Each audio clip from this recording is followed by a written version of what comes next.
And I must tell you, we have lost the handle on what the public comment period is all about. And indicative of that is at every meeting, it's done, I think, in virtually every other municipality on Long Island and probably beyond. I don't like limiting people on time, I think it's wrong. But the public comment period is really for residents to come before the board, express concerns they have, and quite honestly, that's sometimes there are things going on in this town for long periods of time, the board is not aware of them. It's being handled at a departmental level. And it only comes to the board's attention when residents come to the town and bring it to our attention. And so the public comment period is a very, very valuable thing. However, having said that, I think inordinate periods of time are being spent, subject matter that becomes really repetitious after a while. But the worst thing of all that's been happening is the public comment period is not a forum for debate. It's a forum for residents to come to the podium, express concerns they have, and if appropriate, for the town board to respond to those concerns and answer any questions that the resident might have raised. So I'm going to, going forward, until we can get, I don't know, the horse back in the barn, the genie back in the bottle, whatever the case may be, I'm going to ask the residents who participate in public comment to come forward. We'll take all the time that you need. Again, we'll try to be reasonable. We'll speak in an uninterrupted manner. No more of this talking over each other, badgering each other, and everybody will have their fair share to speak. When the resident is done speaking, if the board feels a response is appropriate, then the board will respond. But I'd just like to restore order here because it's just getting out of control, and I think it's a bad reflection on how I run these meetings. So that's the way it's going to be. And we're going to begin by Gregory White. Where are you, Greg? I didn't see Greg. I didn't see him. All right. I haven't seen Greg in a while. I miss him. Paul Molinari. Paul?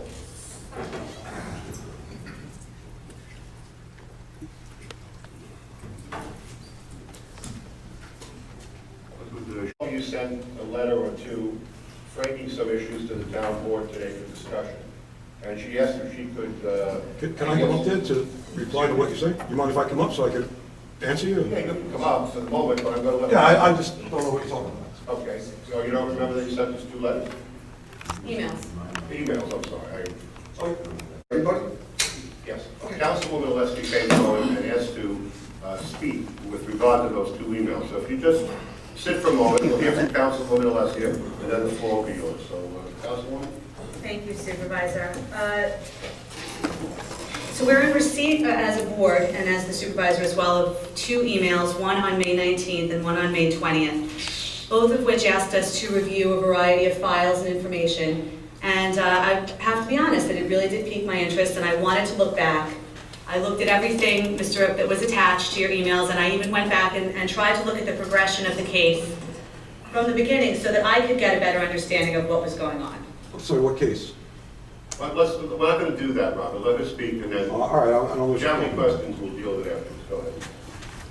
So it started from the town's perspective with us receiving what's called a request for investigation. Someone came to the town and said, we're having a problem at this person's residence. He's got a boat and a trailer parked there. It's not supposed to be parked there. Could you please go out and take a look at it for us? So being a township, we did what we customarily do. We sent a code inspector out there to verify whether or not this was in fact the case. Code inspector went out there and issued a notice of violation saying, yes, I see there's a boat, there's a trailer, it's parked where it's not supposed to be parked. Here's a notice that you're in violation, and if you fix it, this will be over. I don't want to write you a summons. We're not in the business of prosecuting our residents if we don't have to. Fix it, please remove this stuff from where it's not supposed to be, and we'll all go along the path as neighbors. Unfortunately, the boat and the trailer were not removed. A follow-up investigation was commenced. A second notice of violation was issued. Again, giving an opportunity, please get in compliance. That's what our goal is here. We're looking to have the boat and the trailer removed from the property. A letter was sent from Planning and Development saying, please, we don't want to issue you a summons. Please remove the boat and the trailer from the property. But again, the boat and the trailer was not removed from the property. And instead, a letter was sent, which was part of the email that we received last week, to Commissioner Venditto, which stated that there had been a code enforcement inspector at Mr. Ripp's house, that there was an NOV issued, and it ends Why don't you with... read the letter? Robert, please, Well, she's telling her side of the story. You won't allow me to come up there. She's telling her side of the story and it's inaccurate. Read the letter. Robert, please, let her finish and you'll have, Go right ahead. you'll have an opportunity to speak. Don't be disruptive. So the letter details that there had been some, I'm going to say, civil unrest on the block. There had been some neighbor-to-neighbor problems going on, which had resulted in this complaint being filed. And I will read the last paragraph, which says, in closing, I'd like to assure you that I am not on a mission to fight City Hall. I have no issues conforming to town codes. Yet the boat and the trailer still remained on the property, and so a summons was issued. After the summons was issued, a second letter was sent, and I think this one went to Len Genova with a carbon copy to an ADA Thurr of the Nassau County District Attorney's Office, to 4 of our deputy town attorneys. And in the letter, Mr. Ripp says that a sworn court information has led to his arrest and indictment. Now, I was very surprised to read this, and I actually had to look into it, because I said, I can't imagine that we arrested somebody for having a boat and a trailer on their property. And especially that a New York City police officer would say that we arrested him just seems incredible to me. Similarly, to hear that someone was indicted on what is essentially the equivalent of an unclassified misdemeanor traffic ticket also boggled my mind. As it turns out, of course, neither of these things were the case. The case was that Mr. Ripp was issued a ticket, a summons, and was required to appear in district court where he was arraigned on a district court information, having to do with a boat and a trailer still on his property where they were not supposed to be. So once the district court case began, we have a series of letters and motions going back and forth. In fact, 6 motions and 3 Article 78 proceedings were filed during the pendency of this action. And each and every one of them was denied. We have a motion to dismiss that was denied by a district court judge, 2 demands for Rosario that contained inter alia motions to dismiss, which were denied, a motion for recusal, which was denied by Justice Phoenix, an Article 78 motion, which was denied in the Supreme Court, a motion to renew and re-argue, which was denied, a second Article 78 proceeding, which was denied by Justice Murphy of the Supreme Court. And at that point, Mr. Ripp wanted a jury trial. So now, in addition to, so far we have no less than 4 justices that have denied him relief, we now have 6 Nassau County residents come in and are seated for a jury trial on whether or not there's a boat and a trailer parked where they're not supposed to be parked on someone's property in their backyard. And after the jury trial, during which I have to add that Mr. Ripp threatened a code enforcement officer in the hallway of the courthouse, it was overheard by a court officer, and he was admonished by a district court judge not to threaten any witnesses. After Who overheard me? a Nassau County court officer overheard it, and the judge hearing the trial actually admonished him on the record to comport himself appropriately. After all of those things, now 6 jury of his peers, 6 residents of Nassau County, after investing their time, also find him guilty of this. Yes, you have a boat and a trailer parked where they're not supposed to be. And that's still not enough. Now we have a post-trial motion to dismiss, a post-trial motion to re-argue, and a 3rd Article 78 proceeding. Justice Alexander denied the post-trial motion to dismiss and the motion to re-argue. There's correspondence sent during this time to the district attorney and to the grievance department of the 10th Judicial District. And in fact, one of these I'm going to just read to you from this letter, which was sent to them, which was sent to Len Genova actually as town attorney with a CC to, as I mentioned, the grievance department and to the Nassau County District Attorney's Office. When you say the grievance department, you don't mean the Board of Ethics? No, the Nassau County, you know how when we were sworn in before the law department, you went and you had to appear before the grievance committee where, you know, if you, Why is this part of public commingle fund, that's the big one, right? You have to go before the grievance committee. I got it. So this letter says, Mr. Genova, I do not care if you investigate these complaints.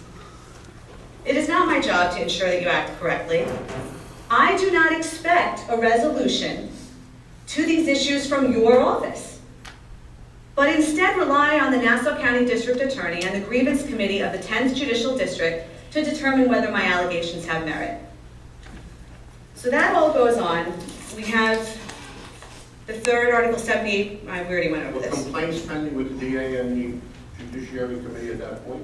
Well, it's hard to say. I mean, we just have a series of letters that are sent to us with CCs to the District Attorney's Office, to the Grievance Committee. There was another one, and there are responses, Supervisor, from our office, and we have going back, a letter from Len Genova to Mr. Rip stating that he had interviewed the code enforcement inspector, he had interviewed people, and everything seemed to be, from our perspective, going according to plan, the way that things should be proceeding. We investigated it, we verified the complaint, we were now proceeding with a district court trial. And despite the fact that we handled things professionally, and despite the fact that Mr. Rip was told by a jury of 6 peers, as well as no less than 4 district court judges and 2 Supreme Court judges, that his arguments had no merit, he really stopped acting like a gentleman. And in fact, I don't know if you've heard this, but he wrote an email to one of our deputy town attorneys calling him a loser. Oh, who's the deputy attorney? I don't think he works with us anymore. His name is Eric Taylor. But the email said, What's the date? What Is This that an was email to October- Eric Taylor? What's the date? October 7th, Robert, 2000. please. I'm not going to say it again, please. October 7th, 2014. Trial's almost done. Doesn't look good for the town. Rest assured I'll be making every complaint to every agency I can about your involvement in the crimes committed against me. You'll be hearing from my attorney. Good luck, loser. That's followed by, let's see when this next one was. Less than a month later, an email written to Mr. Taylor's new law firm, sent to his new boss and every staff member in that office, basically inferring that he's about to get in trouble for something. And it's very disturbing, it's overly personal, and it's inappropriate. So my point is this, I've looked through everything that you sent. Now if you go back to the original email, I looked through the entirety of the contents of the first email that you sent on May 19th. So this is your interpretation of what's going on? Robert, John, I don't have to sit here and just listen. This is Robert, America. you have to obey the rules, yes. What are the rules? Tell me the rules. I just- We have a public comment, and the public has to sit here and listen to the board. That's the rules. Tell me the rules, John. I just did, Robert. I'm not going to say, Finish up. unlike what we've been doing for the last several months, I'm not going to repeat things anymore. Rebecca, complete the statement, and we'll hear from Mr. Now, at the beginning of the email, and this is sort of my point, that you said you wanted to save time by asking your questions in advance. So I have the questions here, which are the first questions that you ask in your email. I have it. All right, so you're assuming that I'm going to ask these questions. Let her finish. Robert, Let her finish. Mr. Go Rep, ahead, finish. this is not an assumption. This is what your email said. Please read the attached documents and watch the video on a link as a means to save time at the meeting. I will be asking questions of this nature. All right. So there's no assumption here. Okay, no problems. All right. You stated I will be asking questions of this nature. Why did Mr. Venditto wait until after I brought my allegations of misconduct public and on the record to become involved? Now, I don't need to speak for John Venditto. Everyone out here has heard him speak many times, and I don't think there's anybody who can speak better for him than John Venditto. But if you're asking me, why did Mr. Venditto wait until after I brought my allegations of misconduct public to become involved? It's because you wrote in multiple emails, the outcome of this action will be determined by the 4th Criminal Court. I do not care if you investigate these complaints. I realize this is an argument to be made solely in the courtroom. You said it over and over again in correspondence, so why didn't he get involved? Because you told us not to. Because you told us that you had CC'd the district attorney's office, and you told us that you had CC'd the grievance department. Why didn't he respond to your letters? Well, I've gone through and I've seen that there's correspondence by his designee, who's Len Genova, and by his commissioner, who's Fred Ippolito, responding to your letters. I mean, clearly the supervisor doesn't respond to every piece of correspondence that comes in through the entire township. That just wouldn't make any sense. Clearly. Why didn't he feel my complaints deserved to be investigated by an outside agency back in 2012? Now again, I don't know why he felt, I can't speak to that. But I would assume it's because you sent it to everybody. You have gone everywhere for relief, up and down. Department of Transportation, District Attorney's Office, 10th Judicial District, 2 Supreme Court judges, 4 District Court judges, and a jury of 6 peers. And they all have denied you the relief that you're seeking. Now we received a second email from you on May 20th. Which contains what I'm assuming is a complete copy, although I'm sorry, this is fussing, a complete copy of Len Genova's building file.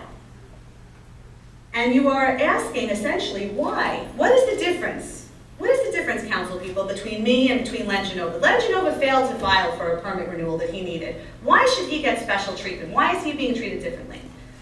The minute that Len Genova was told that he failed to renew his building permit, he renewed it and paid a penalty and admitted he had done something wrong. You are sitting here 5 years after the original complaint. Now, I'm not going to ask you, because you have the right to remain silent, as you know, I'm not going to ask you if that boat and trailer are still sitting on your property where they're not supposed to be, but I'm guessing that they are. And that's the difference between you and Len Genova, was that he righted the wrong that he made. Now, my grandmother used to say if something walks like a duck and it looks like a duck and it quacks like a duck, it's a duck. Mr. Rick, you had a boat and a trailer parked on your property where they're not supposed to be parked. It's a duck. You come here week after week and you stand on your soapbox and you're parading around for your wife's video camera and posting the videos online, but it's all come to nothing. So I suggest if you're seeking relief that you peddle your wares somewhere else, because this is obviously not the correct venue for Are you. you telling me to leave the town meeting? Are you just telling me to peddle my way somewhere else? Robert, please. I just want to know if I should leave. No one said anything about leaving. Let her finish her statement. Oh, I'm sorry. Let her finish her I statement. thought this was public comments. What I'm suggesting is that if you have new and relevant information to discuss with us, we're here as a board. That's our job. But you continue to bring up the same things over and over again, and that's the definition of insanity. That's all I have to say on this subject. Okay, Mr. Rip, the floor is yours. Thanks, Tim. Take a deep breath.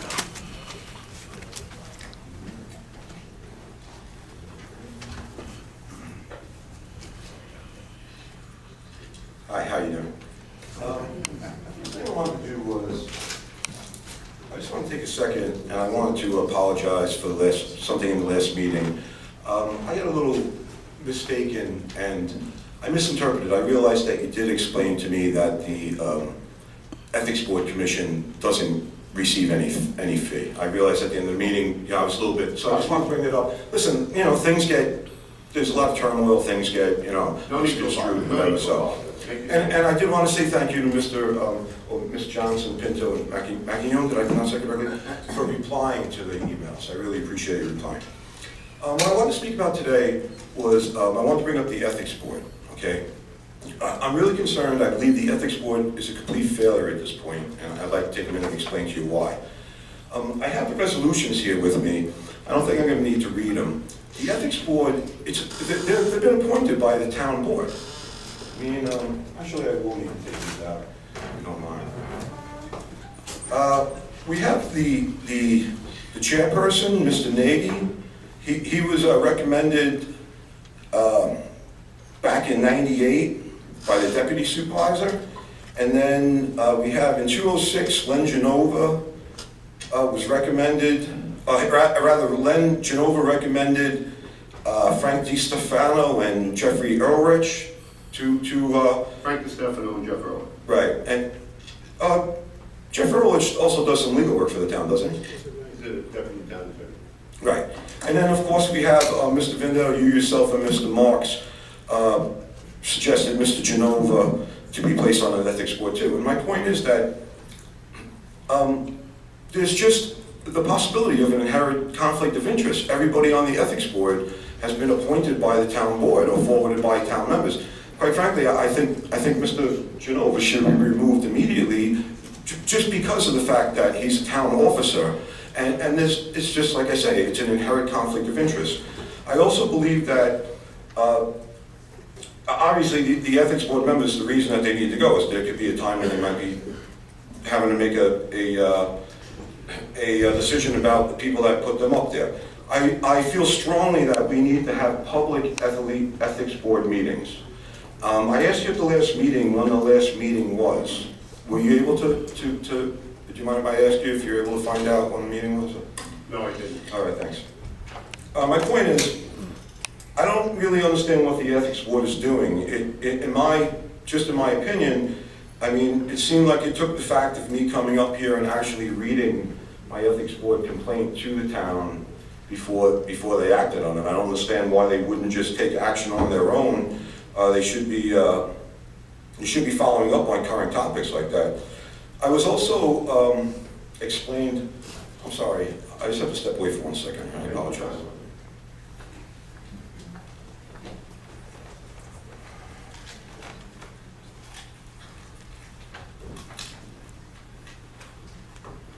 Sorry about that. Okay, I had also done a Freedom of Information request, and I got a letter back from Mr. Nahy, the chairperson of the Ethics Board, and you know, I was assured of Mr. Nahy that I'd be able to review Commissioner Polito's financial disclosure statements. And I haven't received them yet. The FOIL is overdue. I'm actually going to speak to you about FOIL also, but I'm entitled to see them. I don't really understand what the issue is, why the FOIL department won't forward them. Quite frankly, from what I can see, from the recent incidents that have happened with the indictment of Commissioner Polito, where apparently he had income from a company that he's working for that also has inherent business with the town, moving right on up to the way that the board responded to that. I'm calling for a public meeting. I actually think that it's my opinion that the whole board should be released, and I would like to see maybe some kind of meeting where we could come up with a resolution, townspeople, where the town folk can have some input on who gets elected to the ethics board, because we're relying on the ethics board, quite frankly, and it's, I'll get into it in a second. I just have one last question for you in regards to my past issues with the town. Quite frankly, instead of being where we are today, this is something that an ethics board could have got involved with immediately, and maybe a lot of things that happened wouldn't have happened. Okay, so that's my take on the ethics board. I don't know if you want to answer anything about that before I... No, move on. Okay, thanks. When you're done. Okay, thank you. I just want to talk about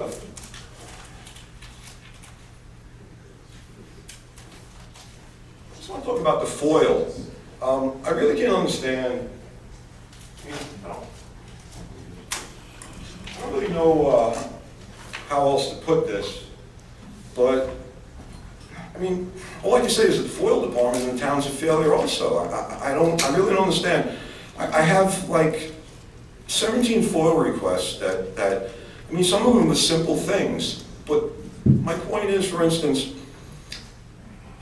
a while back I did a FOIL request. I wanted to see Commissioner Polito's building file, I wanted to review it, and I wanted to review Donna Swanson's building file. Now those FOIL requests were denied, and subsequently I had to spend the money and go to Supreme Court and have Article 78. And recently I was afforded the opportunity to, I did a separate FOIL request, and I was able to review Town Attorney Len Genova's FOIL request, building file, I'm sorry. So my point is, what I don't understand is, why would I be allowed to review Len Genova's building file, but I have to fight in court to review 2 other building files? I mean, there's no difference between building files and building file. If you're allowed to see one, you're allowed to see them all. I don't understand why, under the Freedom of Information, why it took the town, or why the town refused to release the information on the main made-in permit. And basically, from what I could see, that permit information wasn't released until the executive director of the New York State Committee on Open Government actually made a public advisory opinion in the newspaper. I specifically asked Tim Zeich, who was a representative of the Planning and Development Office in the Historical Committee preservation meeting. I specifically asked him who issued the permit, and I mean, I couldn't believe when he answered me this, but he said he didn't know, and he couldn't get to the permit because the town attorney's office had the file. Which, you know, I mean, I didn't want to argue with him then, I don't want to argue with anybody now, but that's just ridiculous, and Mr. Freeman felt the same way. I mean, I don't understand why there is no transparency in the government here. I just wanted to move on quickly to say that I recently submitted a new request for investigation through your office on Commissioner Ippolito's state property.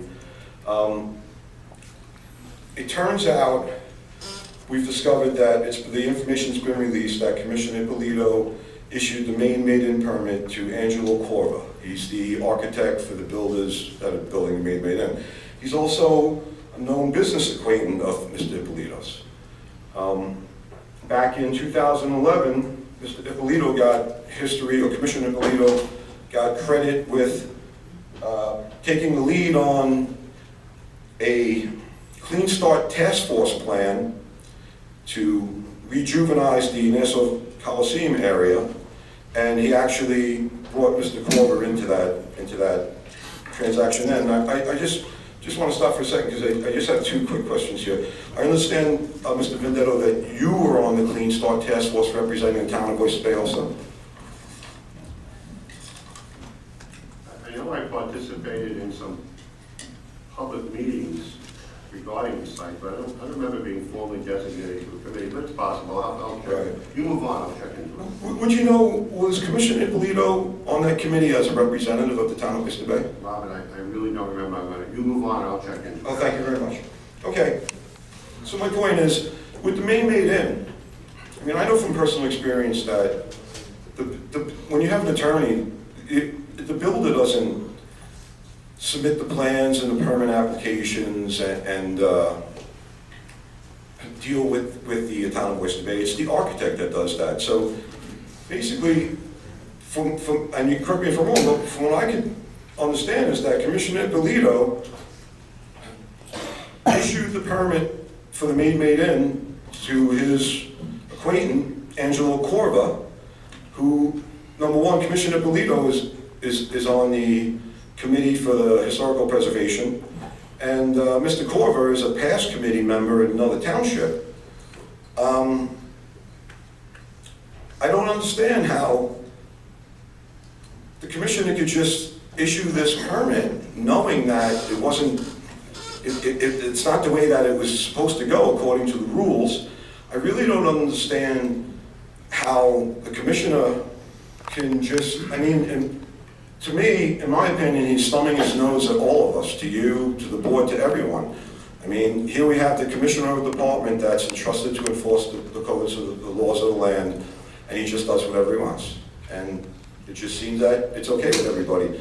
The last time I tried to bring it up, we got a little, last time I tried to bring up his use of his state land, we kind of got sidetracked onto the term loophole, but I would just like to know, of all the council people, is everybody okay with the fact that, at least the way that I see it, as far as his property goes, that the commissioner just violates the town codes and it's okay? Robert, move on. Okay, thank you. Hold on, we're listing all your questions. We may not see it quite the same as you do, so you keep advancing you're doing well. Keep advancing your discussion. Keep raising your questions, and give us an opportunity, and we'll give you an answer. Okay. That's pretty much all I really want to talk about today. The only thing I'd like to say in closing is that, you know, I can understand that you don't want me coming up here asking questions of you that you might have to answer. Some of the questions are delicate. It's just typical, from what I've seen, the councilwoman's speech this morning was pretty much the same. She picks and chooses. She's giving her interpretation of the facts, and I don't think, I'm sorry, thanks for reminding me, because there's one thing I wanted to ask you. But I didn't think, listen, I don't get upset, but there's just one question, and then just one question in relation to the complaints that I forwarded to you, and then there's no really reason for us to discuss any of this any further. It's in the capable hands of the district attorney. The only thing I just wanted to be sure of, because you're a little unclear in the last meeting, the four complaints that I submitted to your office on Len Genova, Donna Swanson, Frederick Ippolito, and the unknown person that fulfilled that accusatory instrument. All of those, just so I'm clear about it, all of those in their entirety were all forwarded to the DA? I have them with me here today. Like, some of them are like 30 pages, some of them are 60 pages. I just want to ask you, were they all in their entirety forwarded to the DA? Let me just back up a second. This is just because certain things that are said that just have to be corrected. I've never been upset by you, or by your presence here. I don't think in all the time we've been together, whether it was one-on-one or whether it was in this room, I never once said to you, Robert, sit down. I don't care for you. I don't like you. I'm not interested in what you have to say. I've been nothing but a gentleman. I have never been unclear, at least in my mind. I can understand. You say quite frequently, I don't understand this, I don't understand that. But I do understand what I say. And I've never been unclear about anything. I've never been unhappy to see you at the podium. You are welcome to this town hall anytime that you like. Having said all of that, I guess I'll do the best I can to specifically answer this question. But here's where we get in trouble all the time. That's why I want to make the list and do it the right way. But on this issue, if it's readily available, I would give Robert the answer to this because it's probably the second time he's asked it. I don't believe we said, I believe what we did was, and I know I'm going to hear this expression played back for some reason people don't like it, but I believe what we did is, or what you did, Tom, is you went through all those materials and you culled out of those materials the items that were being forwarded by Mr. Rip to the district attorney. And you put together an overview of his complaint to the district attorney, but you didn't send the actual documents. I sent Mr. Rip's letters that contained those complaints. Okay, do you know what letters you sent specifically? There were several, each specific, there were 4 different employees he complained of, and they were contained in several letters. So as exhibits to that letter to the district attorney, so that was clear, and we didn't restate or paraphrase his statements. I included his actual letters.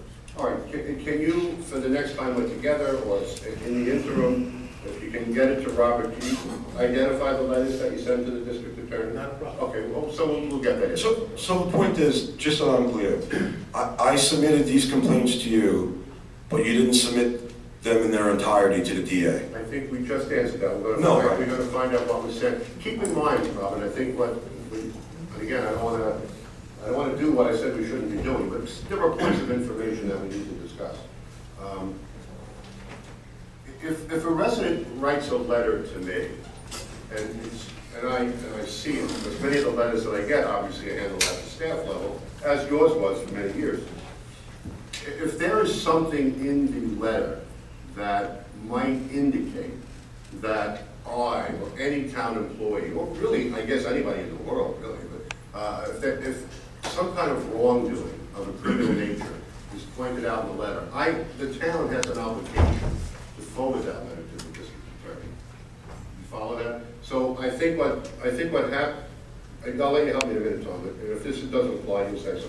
I think what happened is, with all of the letters you sent, I think they were reviewed, and where there were allegations that were best forwarded to the district attorney because of the potential for wrongdoing, I think that's what Mr. Sabelico did, but Correct. Tom, And I did not send excerpts of his letters, I sent this complete letter. okay, there you go. So just so we're clear, you didn't just take my 4 complaints and say this is Rip's complaints and send them out? Okay, that's all I want to know. That's all I want to know. Thank you, Robin. I'm sorry. It's all right. You know, listen, I just have to bring this up, and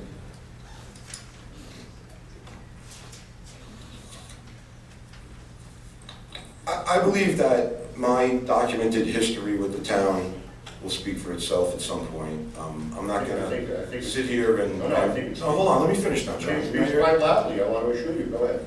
Okay, so I'm not going to sit here and I don't see the point in having to spell or to read all the letters or anything.